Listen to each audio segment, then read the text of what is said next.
माझ्या मुलीवरती मी हा प्रयोग केला. आमच्या घरात टी व्ही नाही आहे. आम्ही रोज संध्याकाळी नवरा बायको 8, 8:30, 9 नंतर आईबाप ज्यावेळेस खरं बोलताना दिसतील, मुलं खरं बोलायला शिकतील. जी जी गोष्ट तुमच्या मुलांमध्ये याविषयी वाटते ती आईबाप म्हणून आधी. आरती 6 नावाची मुलगी ही खेळतीये ना, तेवढी होती, 2.5 वर्षाची. तिच्या बापाने ठरवलं होतं हिला स्विमिंगमध्ये करिअर करायचं. 2.5-3 वर्षाच्या पोरीला भरत्या समुद्रात फेकून देत होता बाप. करिअरची सुरुवात आरती 6 नावाच्या मुलीनं, आपल्या भारतातली उदाहरणं सांगतोय. पश्चिम बंगालची पोरगी, गिनीज बुक ऑफ वर्ल्ड रेकॉर्डमध्ये नाव आहे, स्विमर. 3ऱ्या वर्षी करिअरची सुरुवात होते.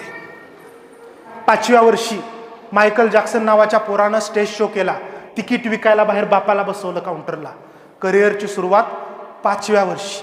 3 विमानाने प्रवास करत होता हा गडी. भारतात आले होते, मला वाटतं राज ठाकरेंनी बोलवलं होतं. 3 विमानं, एक स्वतःसाठी, एक नोकर चाकरांसाठी, एक त्याच्या साहित्यासाठी. अरबो रुपयामध्ये मानधन होतं. संगीतीय बुद्धिमत्ता सांगतोय तुम्हाला. त्या बापाने ओळखलं आपल्या पोरामध्ये संगीतीय बुद्धिमत्ता. याला डॉक्टर इंजिनियर नाही करायचा, त्याला गायकच करायचा, पॉपस्टारच करायचा. 5व्या वर्षी करिअरची सुरुवात. किती उदाहरणं सांगू तुम्हाला. लता मंगेशकरने, आशा भोसलेंनी 6व्या-7व्या वर्षी गाण्याचा रियाज करायला सुरुवात केली. 9व्या वर्षी, 8 किंवा 9 वर्षाचं वय असेल छत्रपती संभाजीराजांचं. आग्रा भेटीमध्ये महाराज निघाले होते. प्रसंग तुम्हाला सांगण्याची गरज नाही. काय वाटलं असेल त्या आजीबाईंना, राजमाताजी जाऊंना, 8-9 वर्षाचं लेकरू सिंहाच्या जबड्यात सोडल्यासारखं सोडायचंय तिकडे. सिंहाची उपमा देणं औरंगजेबाला बरोबर नाही, म्हणून असं काय म्हणू की अशा एका क्रूर कर्म्याच्या समोर पाठवायचंय. काळजाचं पाणी झालं असेल ना. बाळराजेंच्या आईचं, सईबाईंचं पण, आजीचं पण नाही. हे जर बघितलं डोळ्यांनी तर शंभूराजे पुढचा विस्तार, स्वराज्य सांभाळण्याच्या लायकीचे बनतील. ही दूरदृष्टी त्या पालकत्वामध्ये होती. 8 वर्षाचं लेकरू त्यावेळेस एवढी वाहनं, साधनं काही नसताना मजल दरमजल करत, महिन्याचा प्रवास करत, जंगलातनं, झाडीतनं आग्र्याला पाठवलं होतं. आणि तिथं हा शेर औरंगजेबाच्या नजरेत नजर भिडवून बोलत होता. हे असतं पालकत्व. 11व्या वर्षी मिहीर सेन नावाचा पोरगा, ओडिसाचा. बापाने ठरवलं होतं याला स्विमर करायचं. मिहीर सेन नावाचा 11 वर्षाचा पोरगा. स्वप्न काय होतं? इंग्लिश चॅनल पार करायचं आहे. इंग्लिश चॅनल ज्यांना माहीत नाही ते त्यांच्यासाठी सांगतो. इंग्लिश चॅनल म्हणजे साधी गोष्ट नाही. फ्रान्स आणि इंग्लंडच्या मधला समुद्र आहे, 120 किलोमीटरचा. हाडे गोठवणारी थंडी आहे, जहाजांना टक्कर देणारे मासे आहेत. अशामध्ये पोरग पोहायचंय. काय वाटलं असेल त्या बापाला? आसपासचे सगळे जमा झाले आणि सांगितलं, मत भेजो, मर जाएगा तुम्हारा बेटा, वापस नहीं आएगा. त्याचा बाप, त्याचं पालकत्व, त्याची इच्छाशक्ती आणि पोरातल्या क्षमता हे सगळं बघून आपण कुठेच कमी पडायला नको असा त्या बापाचा इरादा होता. आणि जेव्हा ते प्रॅक्टिस करत होते, समुद्रामध्ये पोहण्याची प्रॅक्टिस करत होते, त्यावेळेस आसपासचा समाज यायचा, भाऊकी यायची, सांगायची, पागल हो गया है तू और तेरा बाप, मत भेजो, वेल मछलियां खा जाएगी, डूब जाएगा, वापस नहीं आएगा. त्यावेळेस समुद्राच्या काठावरती उभा राहून त्या बापाची जी वाक्य आहेत ना, इथं बसलेल्या प्रत्येक पालकाने हृदयात पुरून ठेवायची आहेत. काय म्हणाला त्या मिहीर सेन नावाच्या पोराचा बाप? जाओ बेटा, कूदो, तैरो, मुझे पता है कि तुम वापस आ जाओगे. हा विश्वास देणं गरजेचं असतं. तुला जे करायचंय ते कर, मी तुझ्या बरोबर ठामपणे पाठीशी उभा आहे. तुम जाओ, कूदो, तैरो, मुझे पता है तुम वापस आ जाओगे, लेकिन अगर तुम वापस नहीं भी आओगे तो भी मेरे 2 बेटे हैं. मैं समझूंगा मेरा एक बेटा चला गया. अगर तुम वापस आ गए तो पूरी दुनिया भी जानने लगेगी मिहीर से नाम का कोई लड़का था. हे पालकत्व असतं. तो गेला, पोहला आणि गिनीज बुक ऑफ वर्ल्ड रेकॉर्डमध्ये नोंद आहे. इंटरनेटला सर्च करा. 1959-60च्या दरम्यानचा मिहीर सेनने. 12व्या वर्षी लता मंगेशकरने पहिलं गाणं रेकॉर्ड केलं. 50,000 गाणी गायली. गान कोकिळा भारतरत्न लता मंगेशकर. 13व्या वर्षी सरोजिनी नायडू नावाची मुलगी पुस्तक लिहिते आणि स्वातंत्र्य लढ्यात उडी घेते. तिच्या बापाने आणि आईनं नाही अडवलं. तुला जे करायचंय ना ते कर, आम्ही आहोत सोबत. 14व्या वर्षी छत्रपती संभाजीराजांना 4-5 भाषांवरती प्रभुत्व होतं. बुधभूषणम ग्रंथ लिहिण्याची सुरुवात 14व्या वर्षी केली संभाजी महाराजांनी. तुमच्या पोरांना पाठ्यपुस्तकं वाचता वाचता जर नाकी नऊ येत असेल तर हा इतिहास त्यांना सांगितला पाहिजे. 15व्या वर्षी 16व्या वर्षी किती उदाहरणं सांगू. शिरीष कुमार नावाचा पोरगा नंदुरबारमध्ये लाडू वळत बसला होता. प्रभात फेरी निघाली होती, समोरून फायरिंग झालं. बाहेर जाऊन शिरीष कुमार बघतो तर काय, पोरींवरती एक इंग्रज अधिकारी, प्रभात फेरी चालली आहे पोरींची, गोळ्या झाडतोय. हा गेला, छाती ठोकपणे उभा राहिला, इंग्रज अधिकाऱ्याच्या नजरेत नजर भिडवली आणि सांगितलं, अरे भेद्रटासारखा पोरींवरती काय गोळ्या झाडतो, हे बघ माझी छाती उघडी आहे, घाल गोळ्या. आणि धडाधड गोळ्या घातल्या गेल्या. एवढासा शिरीष कुमार 15 वर्षाचा धारातीर्थी पडला. आपल्या मातीतल्या माणसांची उदाहरणं आहेत. 16व्या वर्षी हे विश्वची माझे घर ही संकल्पना जगाला देणारे संत सम्राट ज्ञानेश्वर ह्याच मातीतले. 17व्या वर्षी 4 सवंगडी सोबत घेऊन गेले, रायरेश्वराच्या मंदिरात फुलं वाहिली आणि सांगितलं, हे राज्य व्हावे ही तो श्रींची इच्छा. छत्रपती शिवाजी महाराज स्वराज्य स्थापनेची प्रतिज्ञा 17व्या वर्षी. 18व्या वर्षी कृष्णा पाटील महाराष्ट्राची पोरगी एव्हरेस्ट शिखर चढून गेली. किती उदाहरणं सांगू तुम्हाला. हे सगळं तुमच्या घरात आहे. तुमच्या घरात ज्ञानेश्वर आहेत, तुमच्या घरात तुकाराम आहे, तुमच्या घरात संभाजी महाराज, तुमच्या घरात शिवाजी महाराज आहेत, तुमच्या घरात भगतसिंग आहे. क्षमता ओळखता आल्या तर हे साध्य होईल. 19व्या वर्षी असेंब्लीमध्ये बॉम्ब ब्लास्ट केला भगतसिंगांनी आणि फाशीची शिक्षा सुनावण्यात आली. 19वं वर्ष होतं, कोवळं वय होतं, तरीही भगतसिंगांच्या चेहऱ्यावरची हास्याची एक लकेर सुद्धा बिघडू दिली नाही त्यांनी. मला माझ्या देशासाठी, मला माझ्या मातृभूमीसाठी फासावरती जाण्याची संधी मिळते, हा आत्मविश्वास आणि स्वाभिमान त्यांच्या चेहऱ्यावरती व्हायला लागला ओसंडून. लाहोरच्या जेलमध्ये ठेवलं, कुठलाच प्रकारचा गिल्ट त्यांच्या चेहऱ्यावरती नव्हता. भगतसिंगांच्या 2 सवयी इथं बसलेल्या प्रत्येक पालकाने हृदयात पुरून ठेवायच्यात. पहिली सवय, पहाटे 4 वाजता उठून 2 तास व्यायाम करणं, शारीरिक बुद्धिमत्ता सांगतोय मी. आणि दुसरं, रोज कुठल्या ना कुठल्या पुस्तकाचं पान वाचल्याशिवाय भगतसिंग झोपत नव्हते. लाहोरच्या जेलमध्ये ठेवलंय, कोवळं वय, दिवस निश्चित झाला 23 मार्च, मार्चच महिना चालू आहे सध्या, 7 दिवसांपूर्वी बलिदान दिन साजरा झाला. 23 मार्च 1931 तारीख ठरली आहे. त्या दिवशी फासावरती जायचं ठरलंय. बातमी वाऱ्यासारखी जगभर पसरली आहे, देशभर पसरली आहे. काय वाटत असेल त्या आईला, काय वाटत असेल त्या वडिलांना.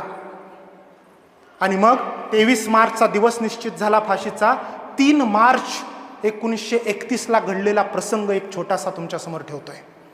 बरोबर 20 दिवस आधी भगतसिंगांना जेलमध्ये भेटण्यासाठी भगतसिंगांचे आजोबा, भगतसिंगांचे वडील आणि आई भेटायला आलेले आहेत. काय वाटत असेल त्या बापाला, आपला पोटचा गोळा, आपलं लेकरू, अजून सगळ्या गोष्टी पुढच्या बघायच्यात, व्हायच्यात आणि ते फासावरती जाणार आहे. आईला काय वाटत असेल.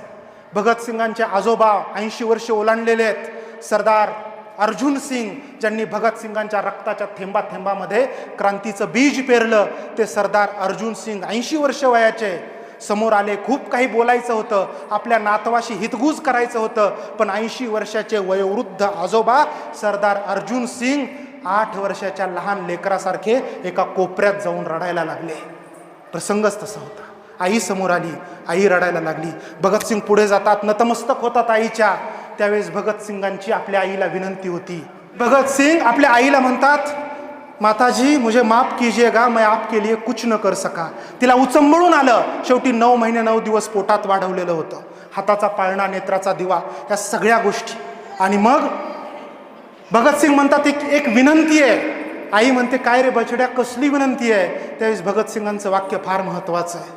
भगतसिंग म्हणतात, आई 20 दिवसानंतर 23 मार्चला ज्या दिवशी मी फासावरती जाईल, त्या दिवशी माझी एक विनंती आहे, माझं प्रेत न्यायला तू येऊ नकोस. आई, माझं प्रेत न्यायला तू येऊ नकोस. आईला उचंबळून आलं, ओक्साबोक्शी रडायला लागली. आणि मग आई म्हणते, का रे बाळा, का रे बछड्या, असं का म्हणतोय की माझं प्रेत बघायला आणि न्यायला तू येऊ नकोस. त्यावेळेस भगतसिंगांचे शब्द आहेत, आई तू माझी जन्म दिलेली जन्मदात्री आहेस. जर तू आली, माझं प्रेत बघितलं तर तुला रडायला येईल, तुला तुझ्या भावना आवरता येणार नाहीत. आणि तू जर रडायला लागली तर हिंदुस्थानमधली तमाम कोट्यावधी जनता म्हणेल, बघा भगतसिंगासारख्या शूर क्रांतिकारकाची आई रडते. आई, मला जाताना मरताना तुझ्या डोळ्यातलं पाणी बघून जायचं नाहीये, तुझ्या डोळ्यातलं पाणी बघून मला निरोप घ्यायचा नाहीये, म्हणून कृपा करून माझं प्रेत न्यायला तू येऊ नकोस. आई बाजूला झाली, रडायला लागली आणि मग भगतसिंगांचे वडील समोर आले. सरदार किशन सिंग त्यांचं नाव. काय वाटत असेल बापाला? आई रडून प्रेम व्यक्त करते, बापाला तर रडण्याची पण सोय नाही. सगळं काही खूप बोलायचं होतं, उचंबळून आलं होतं, इथं अडकलंय. आवंडा गिळत वडील समोर उभे आहेत. भगतसिंग नतमस्तक होतात, दर्शन घेतात आणि नजरेत नजर भिडवून आपल्या वडिलांना सांगतात, पिताजी मुझे माफ कीजिएगा, मैं अपने बेटे का अपना फर्ज नहीं निभा सका.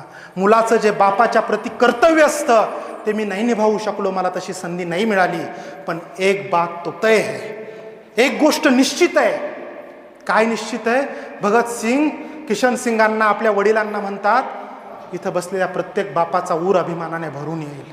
भगतसिंग म्हणतात की ज्या दिवशी 23 मार्चला मी फासावरती जाईल, त्या फासावरती जाण्याच्या क्षणापर्यंत या हिंदुस्थान मधली तमाम कोट्यवधी जनता तुम्हाला सरदार किशन सिंग म्हणून ओळखत असेल ही कदाचित. काय म्हणतात भगतसिंग? या हिंदुस्थान मधली तमाम कोट्यवधी जनता त्या फासाच्या क्षणापर्यंत तुम्हाला सरदार किशन सिंग म्हणून ओळखत असेल ही कदाचित, पण ज्या क्षणी मी फासावरती जाईल त्या क्षणापासून तुम्हाला हिंदुस्थानची जनता सरदार किशन सिंग म्हणून ओळखणार नाही, तर भगतसिंगांचे वडील म्हणून ओळखेल. भगतसिंगांचे वडील म्हणून ओळखेल. आपल्या जाण्यानं, आपल्या मरणानं आपल्या बापाची ओळख आपल्या लेकराच्या नावे व्हावी, ही इच्छाशक्ती, हा आत्मविश्वास, हे पालकत्व असतं. गावातनं छाती काढून बापाला चालायला लावणारी मुलं जर तयार करायची असतील, बापासाठी दुसरा कुठलाच पुरस्कार नसतो. आपलं मूल आनंदात असणं, आपलं मूल स्वाभिमानाने जगणं आणि आपलं मूल कॅरेक्टर, ज्याला नैतिकदृष्ट्या सदृढ असणं, ह्याच्यापेक्षा वेगळा माणूस घडवण्याची प्रक्रिया दुसरी कुठलीच नसते. तो 3 मार्चचा दिवस संपला आणि 23 मार्चचा दिवस उजाडला. 23 मार्चला जेलर सांगण्यासाठी, सूचना देण्यासाठी आला. डोकावून बघितलं त्याने आतमध्ये, तर त्याच्या पायाखालची जमीन सरकली. काय करत होते भगतसिंग माहिती आहे? काही तासानंतर फासावरती जायचे. काय अवस्था असेल माणसाची? रडत बसले असतील, दयेचा अर्ज करत बसले असतील? नाही. जेलरच्या पायाखालची जमीन एवढ्यासाठी सरकली, त्या क्षणी सुद्धा नींचं चरित्र वाचण्यात गुंग झालेले होते. आणि जेलरने न राहून विचारलं, सरदारजी एक बात पूछू? अक्षरावरची नजरही न हटवता भगतसिंग म्हणतात, पूछो जो पूछना है. भगतसिंगांना विचारण्यात येतं की मी आल्यापासून बघतोय, आज तुम्हाला काही कालावधीनंतर फासावरती जायचंय, तुम्ही रोज उठून पहाटे 2 तास व्यायाम करताय आणि रोज कुठलं ना कुठलं पुस्तक वाचताय, याचा फायदा काय? कारण आज संध्याकाळी तुम्ही फासावरती जाणार आहे. आणि मग हे म्हटल्याबरोबर भगतसिंगांचं वाक्य होतं, खामोश, माझा पुनर्जन्मावरती विश्वास नाही, पण या जन्मात व्यायाम करून कमावलेलं शरीर आणि वाचन करून कमावलेला मेंदू, यातून हजारो लाखो कोट्यवधी भारतीय प्रेरणा घेतील आणि एक दिवस तुझी इंग्रजी सत्ता उलटून टाकतील. याच्यासाठी वाचतोय, याच्यासाठी व्यायाम करतोय. इतिहासात पहिल्यांदा संध्याकाळच्या वेळेला फासावरती देण्यात आलं भगतसिंग, सुखदेव आणि राजगुरूंना, तेही काळं कापड न टाकता. शेवटची इच्छा विचारली होती, त्यांनी सांगितलं काळं कापड टाकू नका. का?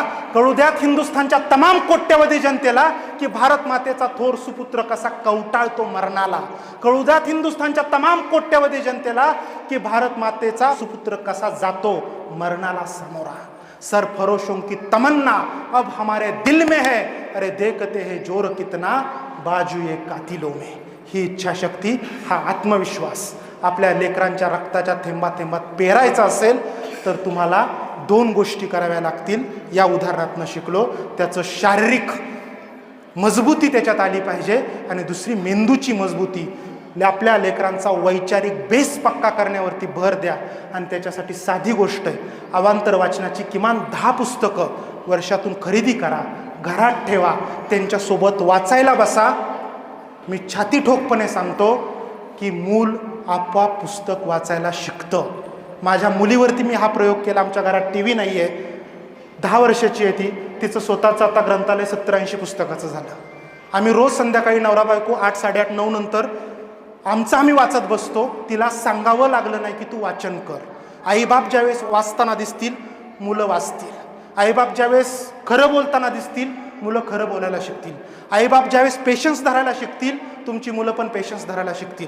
आईबाप ज्या वेळेस जी जी गोष्ट तुमच्या मुलांमध्ये याविषयी वाटते ती आईबाप म्हणून आधी तुम्हाला करावं लागेल, कारण मुलं अनुकरणातनंच शिकतात. या मुद्द्यावरती आपण थांबूयात. धन्यवाद.